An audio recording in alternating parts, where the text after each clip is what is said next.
নমস্কাৰ বন্ধু বান্ধৱীসকল, আপোনালোকৰ বাবে বহুতে ভাল খবৰ আহিল। পুনৰ আপোনালোকৰ নতুন চৰকাৰী চাকৰি মুকলি কৰা হৈছে, য'ত আপোনালোকৰ টোটেল 500+ পদ আপোনালোকৰ মুকলি কৰা হৈছে। আৰু এইসমূহ পদৰ বাবে অসমৰ সকলো ল'ৰা ছোৱালীয়ে আবেদন কৰিব পাৰিব। আৰু আপোনালোকে এইসমূহ পদৰ বাবে অনলাইন আবেদন কৰিব লাগিব।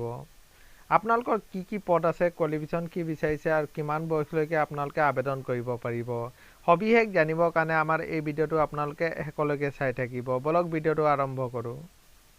আপোনালোকে চাব পাৰে, আপোনালোকে UPSCৰ ফালৰ পৰা এইসমূহ পদ আপোনালোকক মুকলি কৰা হৈছে। আপোনালোকৰ চেণ্ট্ৰেল আৰ্ম পুলিচ ফ'ৰ্চৰ আপোনালোকৰ পদ মুকলি কৰা হৈছে আৰু পষ্ট নেম দিয়া হৈছে। আপোনালোকে চাব পাৰে এছিষ্টেণ্ট কমাণ্ডেণ্টৰ পদ আপোনালোকক মুকলি কৰা হৈছে।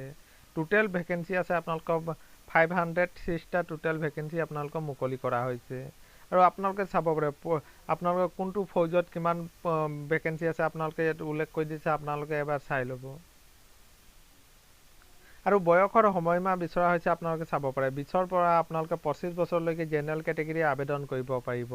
লগতে এইজ ৰিলেক্সন দিয়া হৈছে। SC ST কাৰণে 5 বছৰ, OBC কাৰণে 3 বছৰ এইজ ৰিলেক্সন আপোনালোকক দিয়া হৈছে।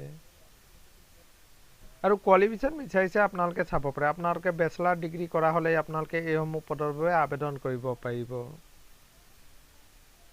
আৰু এপ্লিকেশ্যন ফিজ ৰখা হৈছে। আপোনালোকে UR আৰু OBC কেটেগৰীৰ কাৰণে আপোনালোকে 200 টকা এপ্লিকেশ্যন ফিজ দিব লাগিব।